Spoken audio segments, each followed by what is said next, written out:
Assalamualaikum warahmatullahi wabarakatuh. Perkenalkan, nama saya Eva Evilia, NIM 2021-11035. Baik, di sini saya akan menjawab pertanyaan UTS Bahasa Indonesia.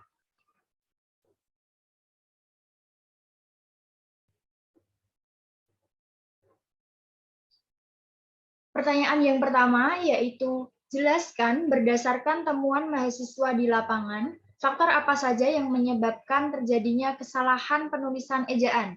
Berikan contoh kesalahan ejaan yang sering muncul. Faktor yang menyebabkan terjadinya kesalahan ejaan adalah karena kurangnya penguasaan kaidah penulisan ejaan, keterbatasan waktu dalam pembelajaran menulis, dan kurang ketelitian dalam menulis. Contoh kesalahan ejaan yang sering muncul. Pada penulisan fotokopi, yang benar adalah fotokopi, menggunakan huruf K, bukan C. Apotik, yang benar adalah apotek, menggunakan huruf E, bukan huruf I. Pada penulisan azas, yang benar adalah asas, menggunakan huruf S, bukan huruf Z. Sukarela, yang benar adalah sukarela, katanya dirangkai, bukan dipisah, atau suka spasi rela, itu salah.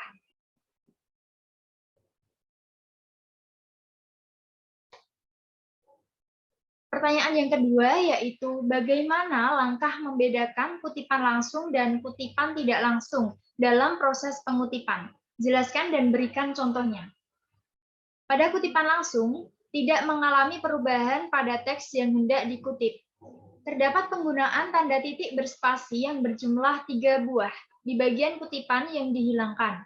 Terdapat tanda kurawal atau kurung kurawal yang dapat digunakan jika penulis ingin menambahkan informasi pada kutipan yang dicantumkan.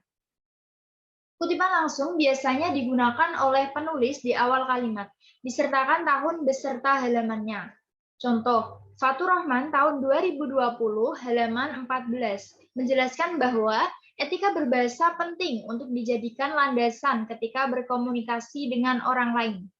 Contoh yang kedua, menurut Pati 5 tahun 2013 halaman 4, mahasiswa dianjurkan sejak awal untuk menentukan metode seperti penelitian apa yang akan digunakan pada penelitian skripsi, tesis, dan disertasi. Mahasiswa perlu memasukkan pandangan yang luas dalam suatu penelitian, yaitu suatu pandangan yang mendukung asumsi ontologis, epistemologis, aksiologis, dan metodologis kualitatif dan kuantitatif. Di akhir ini terdapat tanda tiga, berarti ada bagian kutipan yang dihilangkan.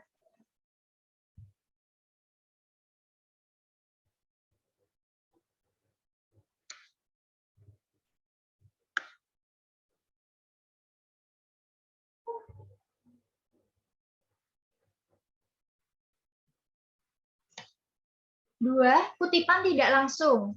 Mengalami perubahan pada teks yang dikutip. Tidak ada perubahan ide pikiran dari teks yang dikutip. Disampaikan dengan gaya bahasa dan pemahaman penulis terhadap kutipan yang ditampilkan.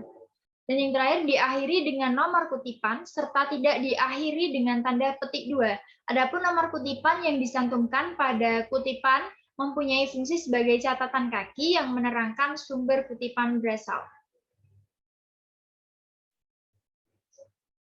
Contohnya, seorang mahasiswa hendaknya harus dapat menentukan metode penelitian yang akan digunakan saat hendak membuat skripsi, tesis, maupun disertasi. Adapun salah satu metode yang mesti mereka tentukan adalah kualitatif atau kuantitatif. Jika mahasiswa lebih menyenangi statistik, maka metode kuantitatif bisa dipilih dan digunakan untuk bahan penelitiannya. Sebaliknya, jika mahasiswa lebih senang menganalisa suatu peristiwa, maka metode kualitatif bisa dipilih dan digunakan dalam penelitian yang akan dilakukan. Hamid Pati 5, metode penelitian kualitatif, Bandung Alfabeta tahun 2013, halaman 4. Contoh yang kedua, tombol navigasi adalah sebuah tombol yang digunakan oleh para pembaca blog untuk mendapatkan informasi yang mereka butuhkan dari sebuah blog-blog. Dengan adanya tombol navigasi, pembaca dapat mencari topik yang ingin mereka baca tanpa perlu membuka satu persatu halaman sebuah blog. Wahyu Syakban, Build Your Blogger XML Template. Yogyakarta, Andi tahun 2010, halaman 197.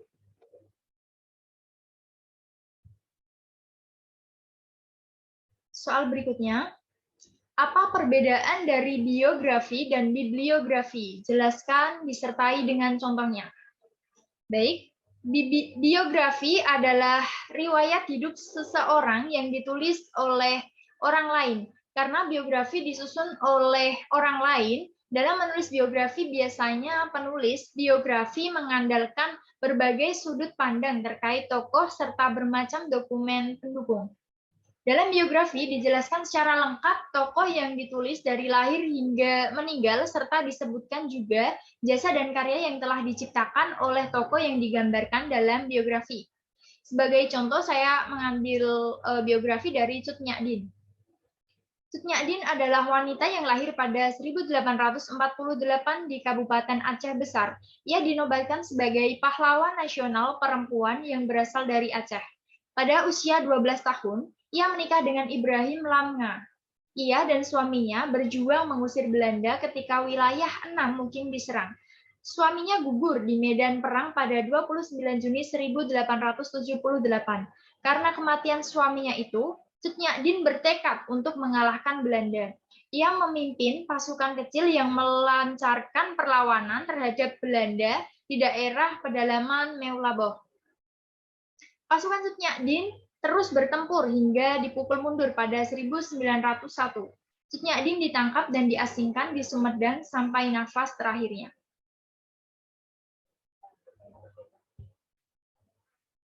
Bibliografi adalah daftar buku atau karangan yang merupakan sumber rujukan dari sebuah tulisan atau karangan atau daftar tentang suatu subjek ilmu, dan bisa dikatakan bibliografi adalah daftar pustaka.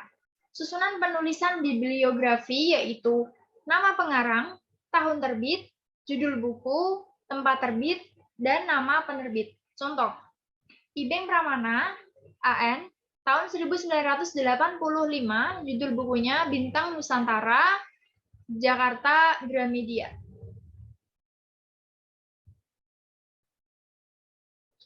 Pertanyaan berikutnya, apa perbedaan makna antara kata pukul dan jam jika dilihat dari penggunaan untuk menunjukkan kata pergantian waktu? Jelaskan disertai dengan contoh kalimatnya. Kata jam menunjukkan makna masa atau jangka waktu, yang sering juga disebut durasi. Sedangkan kata pukul mengandung pengertian saat atau waktu di mana peristiwa akan terjadi. Contoh penggunaan kata pukul yang tepat. Kegiatan belajar mengajar dimulai pukul 7 pagi. Contoh penggunaan kata jam yang tepat. Kegiatan belajar mengajar di sekolah berlangsung selama 7 jam sehari. Pertanyaan berikutnya, bahasa berdasarkan hakikatnya merupakan sistem bunyi bermakna. Jelaskan pernyataan tersebut dan apa kaitannya antara sistem bunyi bermakna dengan pengguna bahasa. Bahasa merupakan deretan bunyi yang bersistem sebagai alat atau instrumentalis yang menggantikan individual dalam menyatakan sesuatu kepada lawan tutur dan akhirnya melahirkan kooperatif di antara penutur dan lawan tutur. Dalam hal ini dapat dijelaskan bahwa bahasa dalam wujud bunyi yang bersistem tersebut memiliki peran pengganti bagi penutur untuk menyatakan gagasannya yang kemudian direspon oleh lawan tutur sehingga terjalin komunikasi yang baik. 5 sifat bahasa yang berwujud bunyi sebagai berikut. Bahasa merupakan seperangkat bunyi yang bersistem dan dikeluarkan oleh alat bicara manusia.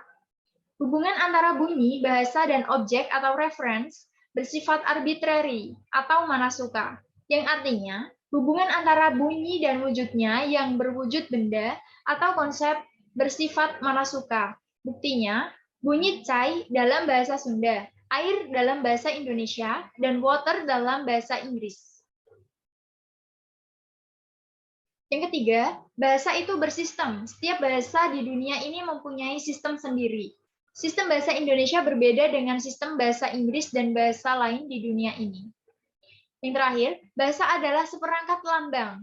Memang bunyi yang dihasilkan oleh alat bicara manusia itu berwujud lambang. Misalnya, bunyi kuda lambangnya adalah KUDA atau kuda.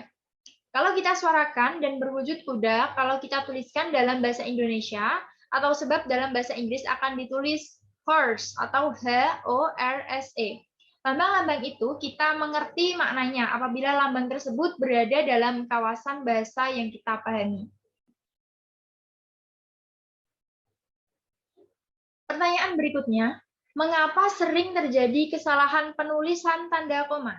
Jelaskan disertai 5 contoh kesalahan tersebut. Tanda koma banyak disalahkan penggunaannya pada kondisi berikut ini. Yang pertama, pemisah unsur rincian dalam kalimat. Pada rincian terakhir yang biasanya diikuti kata hubung, sebelumnya tetap diberi tanda koma. Contoh yang benar, aku hanya membawa buku, tas, dan pensil. Contoh yang salah, aku hanya membawa buku, tas, dan pensil. Setelah kata tas tidak dikasih koma, itu adalah contoh yang salah. Contoh yang kedua, pemisah antara anak kalimat yang mendahului induk kalimat. Hal ini tidak berlaku bila induk kalimat yang mendahului anak kalimat. Contoh yang benar, karena diejek oleh teman-temannya, adik tidak mau sekolah lagi. Contoh yang salah, adik tidak mau sekolah lagi, karena diajak oleh teman-temannya. Yang ketiga, penggunaan mengikuti kata hubung. Tanda koma terletak sebelum kata hubung yang terletak di tengah kalimat dan setelah kata hubung yang terletak di akhir kalimat. Contoh yang benar, dia sangat pandai bergaul di luar, tetapi sangat terdiam jika di dalam rumah. Tanda koma diletakkan di kata setelah di luar atau sebelum kata tetapi. Contoh yang salah adalah dia sangat pandai bergaul di luar tetapi, sangat diam jika di dalam rumah. Nah, ini adalah contoh yang salah karena seharusnya tanda koma diletakkan di setelah kata di luar atau sebelum kata tetapi.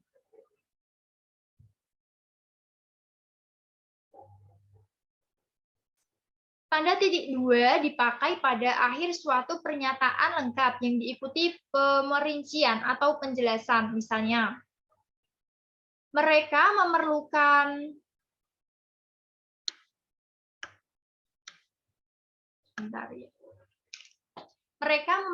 perabot rumah tangga. Titik dua, kursi, meja, dan lemari. Hanya ada dua pilihan bagi para pejuang kemerdekaan, titik dua, hidup atau mati. Selanjutnya, tanda titik dua tidak dipakai jika perincian atau penjelasan itu merupakan pelengkap yang mengakhiri pernyataan. Misalnya, kita memerlukan kursi, meja, dan lemari. Jadi tidak memerlukan tanda titik dua. Yang kedua yaitu tahap penelitian yang harus dilakukan meliputi persiapan, pengumpulan data, pengolahan data, dan pelaporan.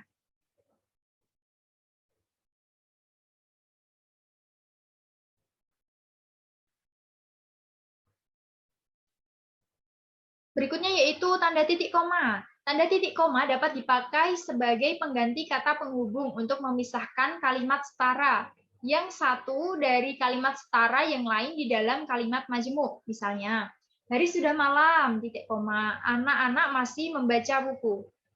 Ayah menyelesaikan pekerjaan, titik koma, ibu menulis makalah, titik koma, adik membaca cerita pendek.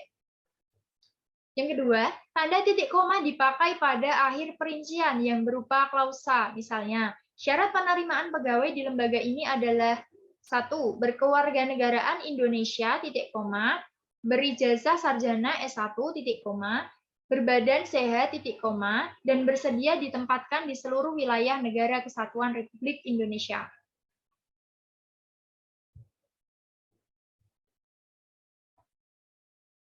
Pertanyaan berikutnya, jelaskan mengapa sering terjadi kesalahan penulisan huruf miring. Berikan 2 contoh kesalahan tersebut disertai dengan pembenarannya.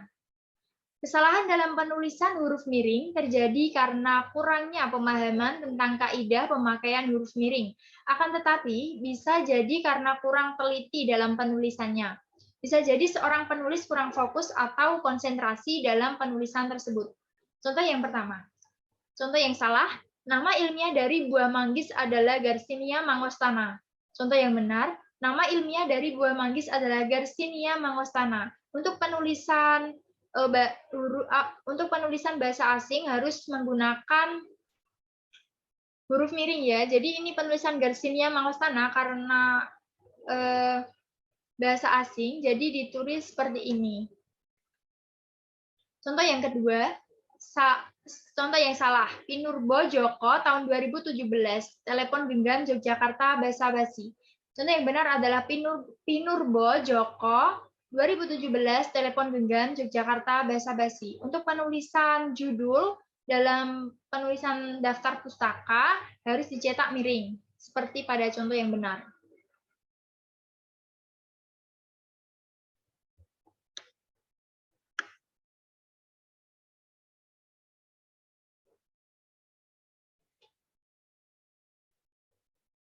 Soal yang terakhir, jelaskan bentuk kesalahan penulisan konsonan dan vokal pada karya tulis ilmiah. Berikan contoh kesalahan tersebut disertai dengan pembenarannya. Penulisan konsonan dan vokal pada karya tulis ilmiah mahasiswa semester 2 Program Studi Manajemen Universitas Muria Kudus. Masih terdapat banyak kesalahan. Bentuk dari kesalahan tersebut adalah salah dalam penggunaan huruf konsonan dan huruf vokal. Biasanya, mahasiswa kurang teliti dalam menuliskan kata sehingga terjadi kesalahan pada penulisan tersebut. Contoh penulisan konsonan. Rido. Penulisan yang benar adalah Rido, tidak menggunakan huruf H, hanya R-I-D-A. Yang kedua yaitu aktivitas. Penulisan yang benar adalah aktivitas menggunakan huruf V, bukan F. Contoh penulisan pada huruf vokal. Sistem. Penulisan yang benar adalah sistem menggunakan I, bukan Y. Allah. Penulisan yang benar adalah Allah menggunakan huruf vokal A, bukan huruf vokal O. Sekian jawaban dari saya. Apabila ada kekurangan, mohon maaf. Wassalamualaikum warahmatullahi wabarakatuh.